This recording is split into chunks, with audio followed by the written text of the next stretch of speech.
बिस्मिल्लाहिर्रहमानिर्रहीम। आज हम 2D और 3D के कॉन्सेप्ट को सीखेंगे कि 2 डायमेंशनल और 3 डायमेंशनल के अंदर फ़र्क क्या होता है। यहाँ पे इस स्लाइड के ऊपर दो आइकॉन यूसीएस दिखाए हुए हैं। एक आइकॉन दिखाया हुआ है जिसमें एक्स एक्सिस और वाई एक्सिस है, और यहाँ पे ये आइकॉन दिखाया हुआ है जहाँ पे एक्स एक्सिस भी है, वाई एक्सिस भी है और जेड एक्सिस भी है। बुनियादी तौर पर यही फ़र्क होता है कि 2 डायमेंशनल में 2 डायमेंशंस होती हैं, 2 अतराफ़ होती हैं, लंबाई या चौड़ाई, जिनको हम एक्स और वाई से ज़ाहिर करते हैं। जबकि 3 डायमेंशनल के अंदर 3 डायमेंशन होती हैं, लंबाई, चौड़ाई और ऊंचाई। तो बुनियादी तौर पर 2D और 3D के अंदर ये फ़र्क है।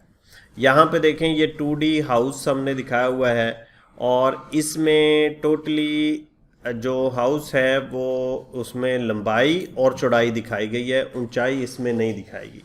अब हम इसी को अगर इस सेंस में देख लें, ये घर है और इसमें हमने ऊंचाई भी शो की हुई है, यानी लेंथ भी है हमारे पास, विड्थ भी है हमारे पास और हमारे पास हाइट भी है। तो ये 3 डायमेंशन होगा और ये जो है ये 2 डायमेंशन होगा। तो ये दोनों किस्म की ड्राइंग्स जो हैं वो आपने ऑटोकैड में बनानी है। जैसे यहाँ पे ये क्रैंक शाफ्ट 2 डायमेंशनल व्यू यहाँ पे दिखाया हुआ है कि हमारे पास या इसकी चौड़ाई है और या इसकी लंबाई है। लेकिन अगर हम इसका 3D व्यू देखेंगे तो इसमें हमारे पास हाइट भी होगी, विड्थ भी होगी और लेंथ भी होगी। तीनों डायमेंशंस हमारे पास मौजूद होंगी।